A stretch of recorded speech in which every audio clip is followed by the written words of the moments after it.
देश की राजधानी नई दिल्ली से मेडिकल छात्रों के लिए एक बड़ी खबर सामने आ रही है। केंद्रीय शिक्षा मंत्री धर्मेंद्र प्रधान ने ऐलान किया है कि अगले सत्र से नीट यूजी की परीक्षा ऑनलाइन आयोजित की जाएगी, यानी ये परीक्षा ऑनलाइन होगी।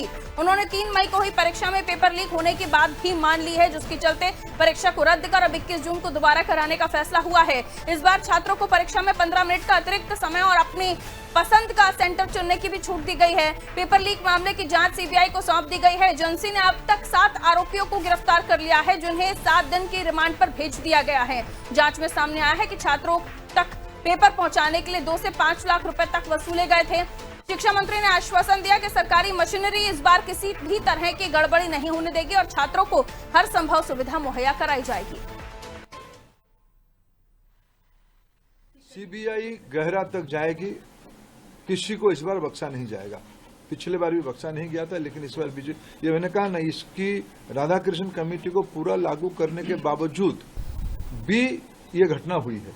सीबीआई, आपने देखा होगा, आप लोग ही छपाते हो, सीबीआई ने तुरंत कार्रवाई किया है, सीबीआई इसको तह तक जाएगी। मैं और एक विषय, जो मेन विषय में कहना था, अगले साल से परीक्षा, इसकी जो मूल जड़ है ओएमआर, अगले साल से नीट की परीक्षा कंप्यूटर बेस्ड टेस्ट से होगी। तो नीट की परीक्षा को लेकर जो बताया जा रहा है कि ये परीक्षा ऑनलाइन होगी और अब जो पेपर कैंसिल हुआ है उसकी तारीख का ऐलान भी कर दिया गया है। 21 जून को जो परीक्षार्थी हैं, जो अभ्यर्थी हैं जो इस एग्जाम्स में बैठेंगे, उनकी तरफ से सेंटर चूज करने के लिए भी इजाजत दी गई है। री एग्जाम में सेंटर चुनने की छूट मिलेगी, लेकिन ये जो निर्णय लिया गया है कि आने वाले समय पर जो एग्जाम्स होंगे वो ऑनलाइन होंगे और इसी को लेकर भी कई जगहों से सवाल उठ रहे हैं। आइए इसे हम और भी समझने की कोशिश करते हैं। ब्रिजेश चौकसे जी जुड़े हुए हैं हमारे साथ, हमारे ब्यूरो हेड।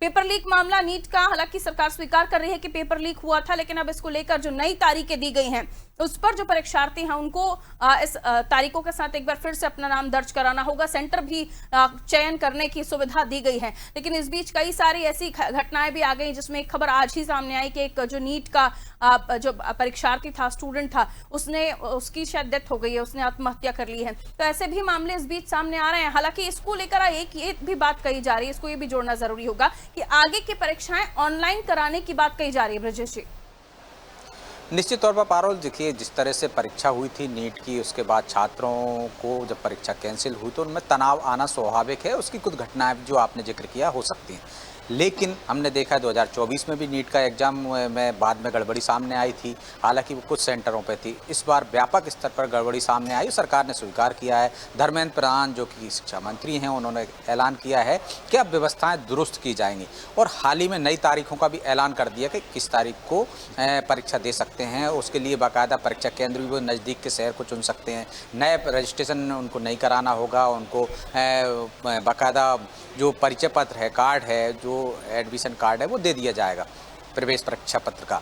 और साथ ही नई फीस ना देने के साथ साथ पास का नज़दीक का सेंटर चुन सकेंगे और उन्हें वो रियायतें भी दी गई हैं जिससे कि परेशानी ना हो। ये एक अलग बात हो गई, क्योंकि परीक्षा में जो गड़बड़ी हुई थी सरकार ने स्वीकार कर लिया, सीबीआई जांच कर रही। दूसरा सबसे महत्वपूर्ण है जो छात्रों के लिए और राहत वाला है कि भविष्य में इस तरह से परीक्षा नहीं होगी।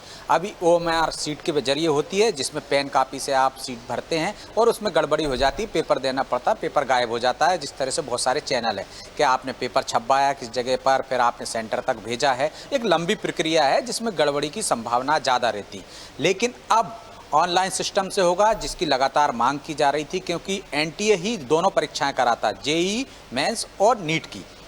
जेईई में आज तक गड़बड़ी नहीं आई, क्योंकि वो कंप्यूटर आधारित परीक्षा होती है। आपको सेंटर चुन लिए जाते हैं आसपास के, और जब पहले इसकी मांग की जा रही थी, लगातार ये सुझाव भी दिए गए थे सरकार को, जेईई मेंस की तरह ही नीट की परीक्षा कराई जाए ताकि गड़बड़ियां ना हो। तब सरकार का तर्क था कि ग्रामीण क्षेत्रों में नेट की सुविधा नहीं है, इस वजह से ये नहीं कराई जा सकती है। लेकिन जब प्रेशर बना और बार बार जब इस तरह से गड़बड़ियां सामने आई तो सरकार ने माना कि अब वो जेईई मेंस की तरह ही ये परीक्षा कराएगी। उसमें 600 के लगभग सेंटर बनाने पड़ते हैं पूरे देश में। आप देखिए कि उसमें कहीं किसी प्रकार की गड़बड़ी नहीं होती, क्योंकि आप जाते हो ऑनलाइन, आपके पास कुछ मिनट पहले आपको पेपर मिलता है, आपको ऑनलाइन उसकी परीक्षा देना पड़ती है और उसके बाद ही उसका परिणाम भी जल्दी आ जाता है। इसमें आपको परीक्षा केंद्र पर जाना पड़ता है, केंद्र सरकार चुनती है और इसके साथ साथ आप पे बहुत सारी रियायतें, वो आप पे प्रतिबंध लगाए जाते हैं कि आप पर्स नहीं ले जाओगे, आप मोबाइल नहीं रख सकते हो, तमाम तरह की। तो ये सुविधा थोड़ी कठिन थी, जिसको अब आसान करने जा रहे हैं गलतियों के बाद। तो निश्चित तौर पर आने वाले समय में अब जेईई मेंस की तरह ही नीट की परीक्षा भी एक तरह से क्लीन होगी। बिल्कुल, बहुत शुक्रिया ब्रजेश जी जानकारी के लिए। तो आने वाले समय में कंप्यूटराइज होगी अब आने वाली नीट की परीक्षा। हालांकि 21 जून को फिलहाल जो परीक्षा होने जा रही है उसमें किसी भी तरह का कोई अंतर नहीं होगा।